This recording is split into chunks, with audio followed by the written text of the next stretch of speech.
As your friendly neighborhood certified RV repair tech, here are 5 things I would never do in my RV, why some people do them, and what I recommend you do instead. My name is Emily, this is RV Repairwoman. You got this. Have you ever wanted your RV to have a waterfall feature on the outside? I'm talking about water gushing out of the side of your RV. No? Well, then I would avoid running your water pump while you're connected to city water. I've seen a couple customers doing this now, and it's led to sadness every time. If you've been through RV Basics to Badass, which is my free RV beginners course, link in the description if you need that in your life, you'll know that there are 2 ways that we can have water in our RV. You can either be hooked up to city water or use your fresh water tanks and your water pump. If you're hooked up to city water, then your water pressure is entirely dependent on the water pressure that was coming out of your hose before you hooked up. I've seen people try to use their water pump while hooked up to city water to boost the water pressure. While I love the ingenuity here, unfortunately, this can have some major downsides. You see, the water pump has a check valve on it. What's a check valve, you ask? It's just a one-way valve that only lets water go in one way and not out the other. So the check valve on the water pump is there to make sure that we only pull water out of the fresh water tanks and nothing gets pushed into the tanks. Using your water pump while hooked up to city water can put undue stress onto this check valve and cause it to fail. When that valve goes, all of a sudden the water pump can be pushing water into your freshwater tanks. There's no warning light or siren that goes off when this happens, so you may be in your RV, living your best life, watching the newest season of Love is Blind, blissfully unaware that you are adding 600 pounds of weight to your RV. And if the tanks completely fill, like what happened to my last customer that was doing this, then you're eventually going to have water pouring out of your freshwater tank overfill lines. Not an ideal scenario. My recommendation, only use your water pump when you're using your freshwater tanks and keep that thing off when you're hooked up to city water. Would you rather spend $200 or $2,000 in your RV? That is the question, said in my best Hamlet voice. The answer? As a tech, I would never plug my RV into a park's pedestal without using an EMS. What's an EMS, you ask? It stands for Electricity Management System, and it will look something like this. It's basically a very fancy surge protector that you will plug in between your RV and the pedestal. It's going to protect you from massive power surges that could literally melt all of the wires in your RV and damage your expensive appliances. Parks are very prone to these power surges. But what makes an EMS different than just a surge protector is that it's also going to check for bad power and bad wiring coming from the pedestal. I don't want to get too in the weeds here, but if even just 2 wires are reversed on the pedestal, you can get a situation called hot skin on your RV. This means that the entire outer skin and everything metal on the outside of your RV now has hot AC power running through it. And if you walk around barefoot outside and touch the RV, you can get a pretty good shock. Not fun. Way too many RVers are out there plugging into bad pedestals without knowing it because they're not using an EMS. And they are at risk for having a major repair bill come up if there's ever a power surge in the park. I know EMSs are not a sexy purchase, but think of it as insurance. You're spending $200 to $300 once now to not have to spend thousands of dollars later replacing all of your appliances. My recommendation, always use an EMS when plugging your RV in. This next one is controversial, my friends. As a tech, I would never drive with my fridge on propane. I know there are people out there that will tell you that they have always driven with their propane on and they have never had a problem. I'm happy for these people. Go live your best life. Driving with your propane on is just a risk that I, as a tech, knowing the risks, am not willing to take. And that's for 2 main reasons. The first is actually for my wallet, because I don't want to have to prematurely replace my fridge. I just got other things I want to spend my money on, like wine. I know the main reason that people want to drive with their propane on is for the fridge. You want to be able to keep your food cold while you are driving to your campsite. Unfortunately though, that fridge really wants to be level. Follow me on this one. Behind your fridge, when you're running it on propane, is a small flame. When you're at your campsite and perfectly level, that flame gets to stand straight upright, the way it's designed to be. When running the fridge on propane while driving down the road though, that flame starts dancing all around and from side to side. This exposes parts of the pipes in your fridge with some pretty delicate welds to direct heat that weren't designed to take it. This drastically increases the chance that you can get a leak in your fridge's cooling unit. These cooling units aren't serviceable, meaning we can't fix that leak. There are a handful of techs in the country that will.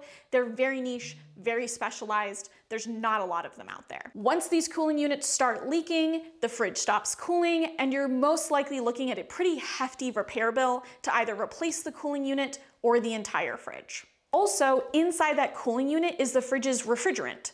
That refrigerant has 4 ingredients: water, ammonia, sodium chromate, and a 4th ingredient that we will talk about in just a second. The sodium chromate in the refrigerant is there as a rust inhibitor to keep the water from deteriorating the pipes. When the fridge is level, that sodium chromate normally works its way gently through the pipes via gravity. But when you're driving, especially uphill, the sodium chromate can't make its way through the pipes the way that it's supposed to. So this leads to water getting to parts of your unprotected pipes and can start rusting them away. This phenomenon can also lead to cooling leaks and a big repair bill. And when that sodium chromate isn't constantly moving through your pipes, it can crystallize in place, creating a blockage so refrigerant can't get by. These blockages also aren't fixable. So you're looking at, you guessed it, replacing your entire cooling unit and a hefty repair bill. Okay, so we've gone over all the reasons why driving with your propane on is going to wreck your wallet. Maybe you're like, Emily, I hate this damn fridge anyway. I'm just gonna change it out when it dies. well, let's just take a second to talk about that mystery 4th ingredient in your fridge's refrigerant. It's hydrogen, like what we put in the Hindenburg balloon. So if you do get a leak and that hydrogen gets out, it can work its way to that flame that's dancing around in the back of your fridge, and this can turn your fridge into the Hindenburg balloon. So yes, live your best life. Drive with your propane on if you'd like. I'm just not doing it. P.S. Please do keep in mind though, no matter what, it is illegal to drive with your propane on into gas stations and through tunnels. So just keep that in mind. You got this. Tell me what you would do here. You're sitting in your RV, enjoying your mimosa, when all of a sudden you notice that your AC isn't pumping out that same sweet, sweet cold air that it's used to. You call a tech, and they say that you have a refrigerant leak, and they are just going to recharge the system for you. Do you let them? I wouldn't. Unlike residential AC units, RV AC systems are hermetically sealed, meaning that there are no ports to pour more refrigerant in. If a tech is telling you that they are going to tap into your lines to pour in more refrigerant, then in my opinion, they're trying to scam you. In order to tap into the lines, they have to drill a hole into one of your refrigerant pipes.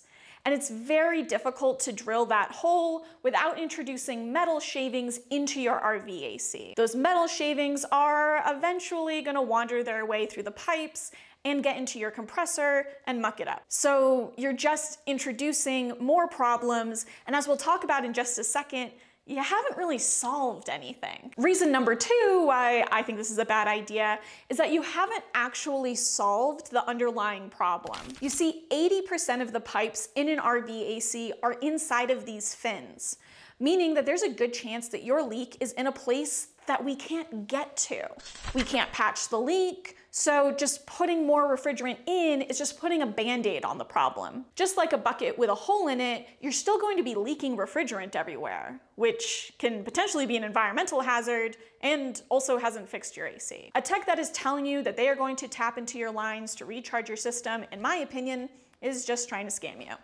They're gonna put a band-aid on the problem that is going to work just long enough for them to get their money and drive away. Don't fall for the scam. If you have a refrigerant leak, it's time to get a new AC. It's hard, it costs a lot of money, but let's not waste more money trying to fix an air conditioner that isn't fixable. Don't fall for the scam, don't waste your money, get a new AC. If you're not sure if your RV AC's problem is due to a leak or an electrical issue, head on over to rvrepairwoman.com/AC guides. I have step-by-step PDF guides that will walk you through how to diagnose the air conditioner for like 1/10 of the cost of an RV tech. You got this. RV black tanks are one of the parts of an RV that intimidate new RVers the most. And opinions on what to do with your sewer tanks are like the buttholes that fill them.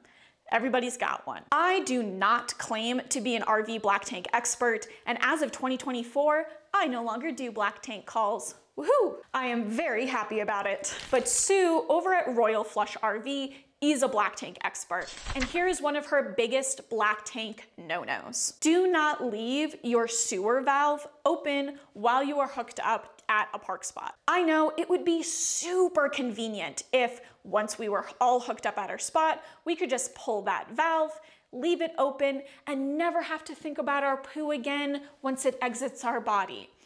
It just doesn't work like that in reality. If you leave that valve open all of the time, it's going to allow the liquids in the tank to slowly drain out while leaving behind the solids. This is going to leave you over time with the dreaded poo pyramid, a giant pile of solid poo in your tanks that can be very difficult to get out. And let's not get started about the smell. Sue recommends leaving your black tank valve closed until it's time to empty the tanks. This way, the weight of the liquid in your tanks can help push the solids out. Bonus tip, when you're doing your first tank dump at a new spot, I recommend you dump your tanks in this order.